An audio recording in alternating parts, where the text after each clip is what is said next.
അന്ന് ആദ്യത്തെ രാത്രി ഉണ്ടല്ലേ, പുതിയാപ്പിള പുതിയ പെണ്ണ് കാണുന്നന്ന്, അന്ന് രാത്രി രണ്ടാളും ഒന്നിക്കുന്ന റൂമില്.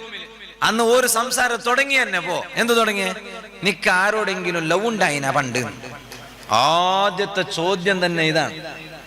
ഞാനിത് വെറുതെ പറയല്ല, നിന്റെ കുടുംബജീവിതം തകരും, ഒരു സംശയവും. ഞാനിത് വെറുതെ പറയല്ല. ആദ്യം തന്നെ ചോദ്യം ഞാൻ പറയട്ടെ. ഭൗതികമായ വിദ്യാഭ്യാസമുള്ള ആളുകൾ തന്നെയാണ് എല്ലാ ഗ്രാജുവേറ്റഡും. എന്ത് സംഭവിച്ചു? മയക്കുമരുന്നിന് എഡിക്റ്റായി പോയ ഒരു കുട്ടി, ആ കുട്ടി ഉമ്മയെ കൊന്നുകളഞ്ഞു. ഞാൻ എവിടെങ്കിലും നടന്നൊരു സംഭവം പറയല്ല. നിങ്ങൾക്ക് ചിലപ്പോ ഏതെങ്കിലും നാട്ടിലത്തെ സംഭവം ചിലപ്പോ തലക്ക് പോകും, അവിടെയാണ്. ഞാൻ ഏതെങ്കിലും ഒരു നാടിന്റെ വിഷയം പറയല്ല. മയക്കുമരുന്നിന് എഡിക്റ്റായി പോയ ഒരു മോന് ഉമ്മാനെ കൊന്നുകളഞ്ഞു.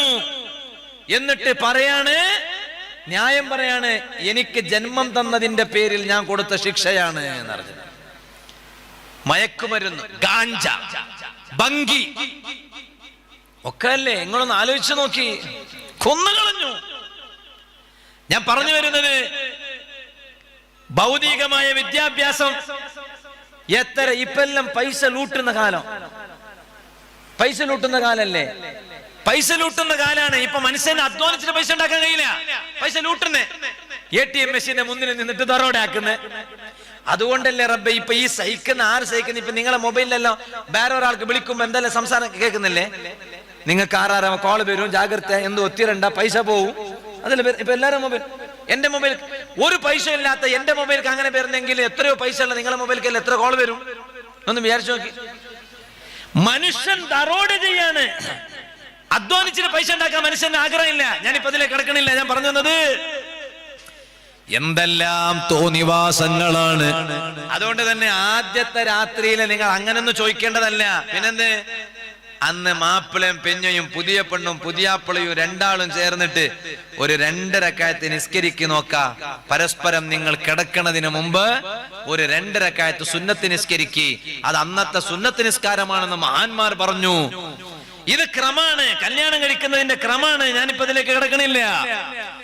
എന്നാൽ ആ ക്രമമെല്ലാം തെറ്റിച്ച് ഇന്ന് ആഘോഷം മാത്രമല്ല, കല്യാണത്തിന്റെ പേരിൽ എന്തെല്ലാം ആഭാസങ്ങളാണ്.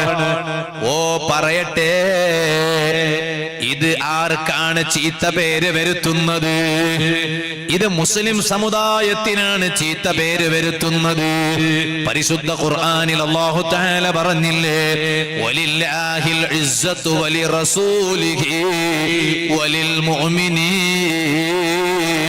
അല്ലാഹുവിനെ എക്കാലത്തും ഇസ്സത്തുണ്ട് കേട്ടോ, അല്ലാഹുവിന്റെ റസൂലിനെ എക്കാലത്തും ഇസ്സത്തുണ്ട് കേട്ടോ. അല്ലാഹുവിനെ മാത്രമല്ല, റസൂലിന് മാത്രമല്ല, വലിൽ മുഅ്മിനീൻ, ഈമാൻ അനുസരിച്ച് നടക്കുന്ന മുഅ്മിനീങ്ങളുണ്ടോ, ആ മുഅ്മിനീങ്ങൾക്കും എക്കാലത്തും ഇസ്സത്തുണ്ടെന്ന് പരിശുദ്ധ ഖുർആനിൽ അല്ലാഹ് പറയാണ്. ആ മുഅ്മിനിന് ഇസ്സത്ത് വേണോ വേണ്ടേ, അത് തീരുമാനിക്കേണ്ടത് മുഅ്മിനാണ് കേട്ടോ.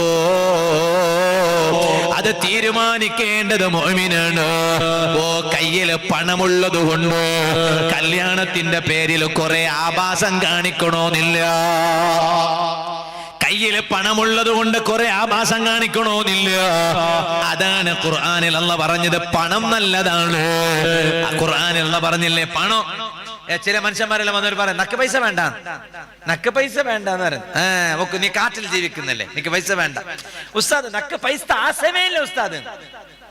ഓക്കോ നിക്ക് പൈസ ആശയമേ ഇല്ലല്ലേ, നീ പിന്നെ കാറ്റിൽ ജീവിക്കണം മലബ്ബ.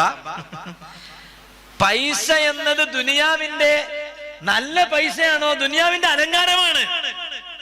അതാണ് ഖുർആനിൽ അല്ലാഹു തആല പറഞ്ഞത്, അൽ മാലു വൽ ബനൂന സീനത്തുൽ ഹയാത്തി ദുനിയ. ദുനിയാവിന്റെ ചന്തമാണ് പൈസയും മക്കളും. ദുനിയാവിന് 2 ചന്തമുണ്ട്. ഒന്ന് പൈസ, പൈസ ചന്താണ്, ദുനിയാവിന്റെ അലങ്കാരമാണ്. പക്ഷെ നല്ല പൈസ ആവണം. മക്കോ നല്ല മക്കാണോ, ആ നല്ല മക്കോ ദുനിയാവിന്റെ ചന്തമാണ്, അലങ്കാരമാണ്. പക്ഷെ മക്ക നല്ല മക്കാവണം. ഖുർആൻ പറഞ്ഞു. പൈസ മോശമൊന്നുമല്ല, മക്ക മോശമൊന്നുമല്ല, പൈസവും മക്കോ എല്ലാം ദുനിയാവിന്റെ അലങ്കാരമാണ്, ചന്തമാണ്. പക്ഷെ നല്ല പൈസ ആണ്. അതുകൊണ്ടാണ് മുത്തുനബി സ്വല്ലല്ലാഹു അലൈഹി വസല്ലം പറഞ്ഞ് നിഅമൽ മാലു സ്വാലിഹു ലിർറജുലി സ്വാലിഹി, നല്ല മനുഷ്യന് നല്ല പണം ഭയങ്കര നല്ലതാണ് എന്ന് നബി മുഹമ്മദുർ റസൂലുള്ളാഹി. രണ്ട് വിഷയമുണ്ട് അവിടെ. ഒന്ന് നല്ല പണം, രണ്ട് ഈ പണമുള്ള മനുഷ്യൻ നല്ല മനുഷ്യൻ. ഇത് രണ്ടുണ്ടെങ്കിലാ ഓൻക്കറിയും ഈ പൈസ കൊണ്ടോ എന്താക്കണോ, എങ്ങനെ ചെലവഴിക്കണോ എന്ന്.